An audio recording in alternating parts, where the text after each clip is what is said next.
Baik, terima kasih kesempatan yang telah diberikan kepada saya.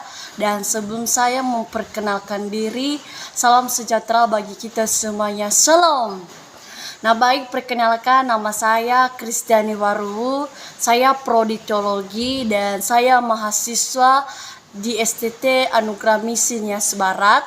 Dan saya semester 6. Dan saat ini saya akan menjelaskan mengenai penginjilan lintas budaya sebagai ujian tengah semester.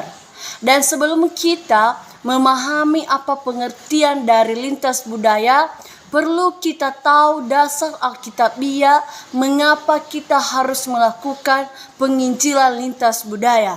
Sesuai dengan Matius pasal 28 ayat 19 sampai 20. Beginilah firman Tuhan, karena itu pergilah, jadikanlah semua bangsa muridku, dan baptislah mereka dalam nama Bapa, Anak, dan Roh Kudus, dan ajarlah mereka segala sesuatu yang telah kuperintahkan kepadamu, dan ketahuilah aku senantiasa menyertai engkau sampai pada akhir zaman. Itulah dasar Alkitabiah. Kita melakukan penginjilan lintas budaya itu suatu amanat agung dari Tuhan. Selain dari amanat agung, ada juga alasan-alasan lain mengapa kita harus melakukan yang namanya penginjilan lintas budaya. Pertama, Allah menghendaki supaya semua orang mendapatkan keselamatan. Jadi jangan juga kita yang sudah percaya tidak memberitakan firman Tuhan kepada orang yang belum percaya. Yang kedua, itu adalah bukti kasih Kristus kepada sesama. Ketiga, ketaatan sebagai bukti kasih. Dan keempat adalah kerelaan. Nah, sekarang kita membahas pengertian dari penginjilan lintas budaya. Ada beberapa para ahli atau filsuf yang memberikan pengertian dari penginjilan lintas budaya. Pertama, Archipso Komite tahun 1918 mendefinisikan kata penginjilan adalah untuk Yesus Kristus dalam kuasa Roh Kudus, sehingga semua orang akan datang kepada Tuhan melalui Yesus, menerima Dia sebagai juru selamat dan melayani Dia sebagai Raja dalam persekutuan gereja. Yang kedua, J.I. Packer mendefinisikan penginjilan sebagai pemberitaan Injil, kabar baik. Jadi dia mengambil kesimpulan bahwa penginjilan adalah pengkomunikasian yang dilakukan oleh orang Kristen sebagai penyambung lidah Allah yang menyampaikan berita pengampunan Allah kepada orang. Yang ketiga adalah The Department of Evangelists of the Presbyterian Church USA menyatakan bahwa penginjilan adalah dengan gembira membagikan kabar baik tentang kedaulatan kasih Allah dan memanggil manusia untuk bertobat, untuk percaya secara pribadi Yesus sebagai juru selamat dan Allah, aktif dalam pelayanan gereja, dan untuk melayani di dunia dengan patuh. Jadi dapat disimpulkan tujuan pemberitaan Injil adalah memproklamasikan Kristus, bukan yang lainnya. Menurut S.G. Linkfelter dan M.K. Mares, bahwa lintas budaya adalah kumpulan dan banyaknya karakter kehidupan yang berbeda yang terdiri dari banyaknya bentuk ide, kepercayaan, nilai-nilai, adat istiadat, dan tingkah laku yang digunakan sehari-hari sebagai kebiasaan di suatu daerah. Pengertian penginjilan lintas budaya dapat juga diartikan sebagai penginjilan kepada mereka yang mempunyai budaya yang berbeda dengan si penginjil. Contohnya, si A yang tinggal di desa akan berbeda budayanya dengan si B yang tinggal di kota. Jadi melalui pengertian lintas budaya di atas bahwa dapat disimpulkan pengertian lintas budaya artinya suatu pelayanan untuk membawa misi Kristus keluar dari kelompoknya dan pergi kepada kelompok lain yang berada di suatu tempat yang berbeda kultur dan bahasanya.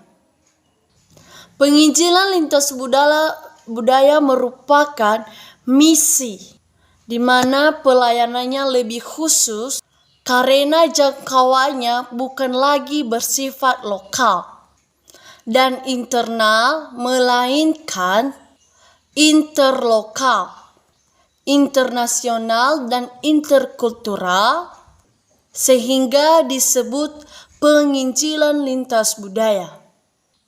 Penginjilan lintas budaya dapat dikelompokkan dalam 2 garis besar, yaitu pertama, penginjilan lintas budaya dalam negeri atau lokal.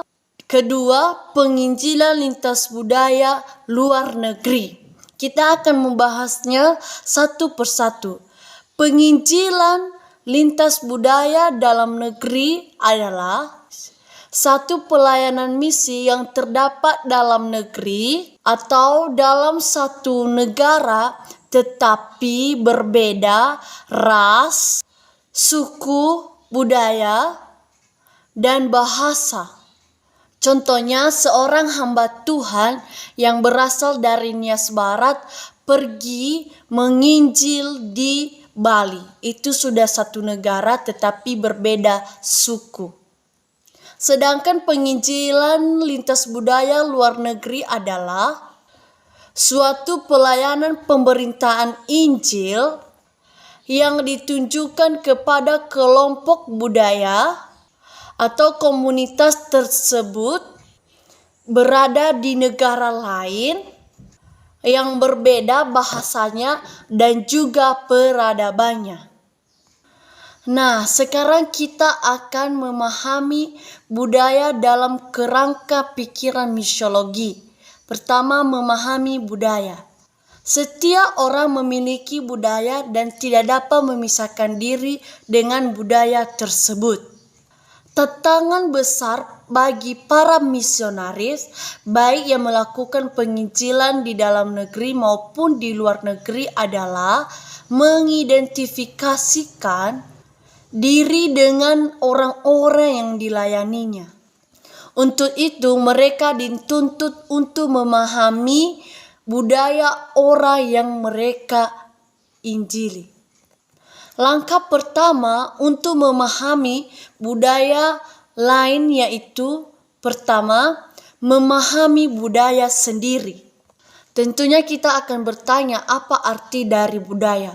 Budaya adalah sejumlah kebiasaan yang saling berkaitan. Menurut sarjana antropologi, budaya adalah hal-hal yang bersangkutan dengan akal. Budaya memiliki 4 lapisan yang terdiri dari pertama, tingkah laku, kedua, nilai-nilai, ketiga, kepercayaan-kepercayaan, dan keempat, cara sudut pandang dunia. Kita akan membahasnya satu persatu. Pertama adalah tingkah laku. apa yang dibuat dan apa yang dikerjakan. Lapisan yang paling luar adalah tingkah laku yang dapat diamati dengan mudah. Contohnya kebiasaan sehari-hari, bahasa-bahasa dalam berbagai bentuk dan arti.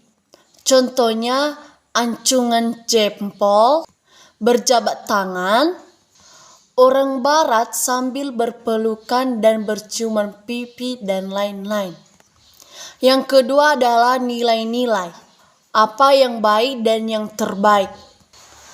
Tingkah laku kebanyakan bersumber dari suatu nilai-nilai, standar tingkah laku, dan pertimbangan yang memberikan tuntunan ke dalam hal apa yang baik dan yang terbaik dan terindah.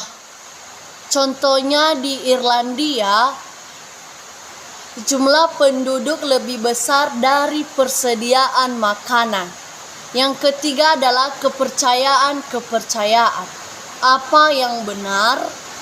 Nilai-nilai adalah refleksi dari kepercayaan. Seringkali kepercayaan dipertahankan sebagai teoritis, tetapi tidak mempengaruhi nilai-nilai atau tingkah laku. Sistem kepercayaan berperan untuk memberikan tuntutan kepada masyarakat setempat dalam mengambil keputusan dan tindakan. Contohnya perang antara suku Madura dan suku Dayak di Kalimantan Barat. Yang keempat adalah cara pandang dunia. Apa yang terjadi? Cara sudut pandang dunia adalah keyakinan dasar seseorang yang berfungsi sebagai lensa tafsir terhadap kenyataan dan penuntun menuju suatu keputusan. Contohnya, orang dari suku Jawa percaya ada hari-hari tertentu yang baik yang bisa mendatangkan kebaikan dan hari-hari tertentu yang tidak baik yang mendatangkan sial. Nah, sekarang kita akan membahas sifat umum dari budaya. Pertama, Allah menciptakan budaya. Para misiolog khusus yang berpaham Injili rata-rata percaya bahwa budaya adalah ciptaan Allah yang baik pada mulanya dan jatuhnya manusia dalam dosa membuat budaya juga rusak. Contohnya bahasa. Yang kedua, Allah menciptakan manusia sebagai makhluk yang berbudaya. Sedangkan yang ketiga adalah budaya telah rusak bersama dengan rusaknya gambar Allah dan rupa Allah dalam diri manusia. Dalam gerakan pemberitaan Injil yang dilakukan oleh para misionaris, pernah terjadi perbedaan yang tidak jelas antara Injil dan kebudayaan, yang artinya ketika berhadapan dengan budaya, Injil sering mengenai analisis budaya. Ada 3 cara untuk menganalisis budaya. Yang pertama, tahap fenomenologis. Yang kedua, tahap antonologis. Yang ketiga, tahap misiologis. Kita akan membahas satu persatu. Yang pertama, tahap fenomenologis artinya menyelidiki dengan panca indera atau mengamati. Kelemahan dari fenomenologis yaitu informasi budaya tersebut tidak dapat dipastikan dengan benar. Yang kedua adalah tahap ontologis, yang artinya berusaha menggali fenomena lebih dalam lagi untuk mengetahui realita yang sebenarnya. Sedangkan yang ketiga adalah tahap misiologis yang menggabungkan pendekatan emis dan etis. Pendekatan etis adalah mengembangkan suatu sistem untuk membandingkan atau mengevaluasi berbagai kultur untuk mencapai suatu teori universal. Sedangkan pendekatan emis ialah kita menguatkan kepercayaan mereka. Nah, sekarang kita akan membahas mengenai petunjuk dan tantangan dalam penginjilan lintas budaya. Ada 8 petunjuk bagi misionaris yang ingin melakukan misi kontekstual lintas budaya, yaitu pertama, Alkitab harus menjadi otoritas final dalam proses kontekstualisasi, tidak boleh patut kepada ideologi manusia yang pada akhirnya menimbulkan sinkritisme.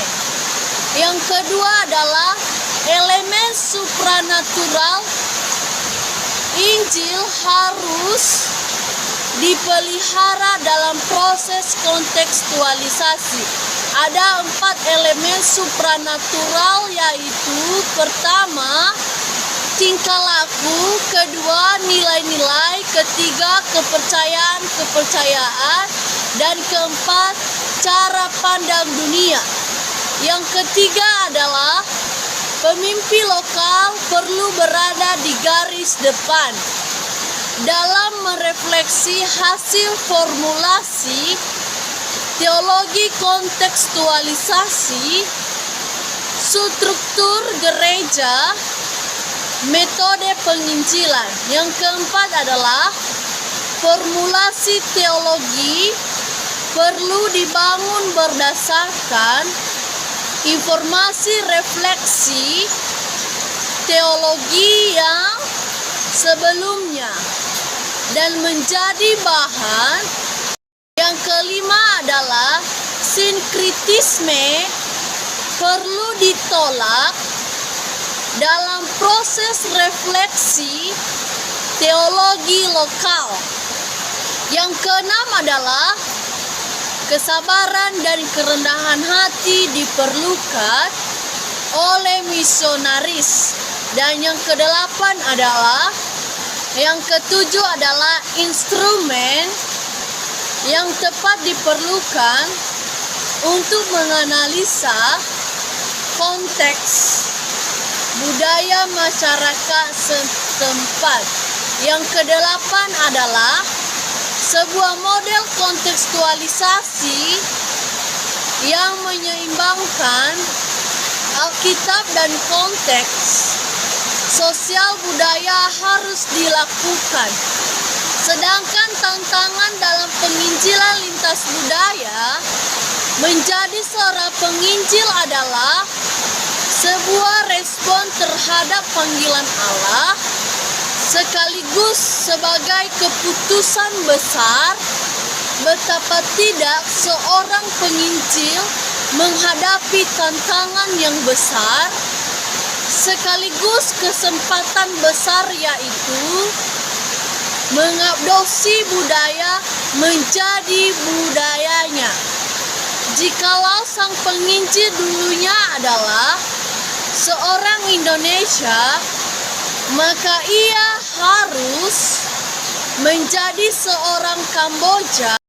Demikian yang bisa saya sampaikan dalam pemaparan materi penginjilan lintas budaya. Atas kekurangan dan kelemahan saya minta maaf. Atas perhatian saya ucapkan terima kasih. Shalom.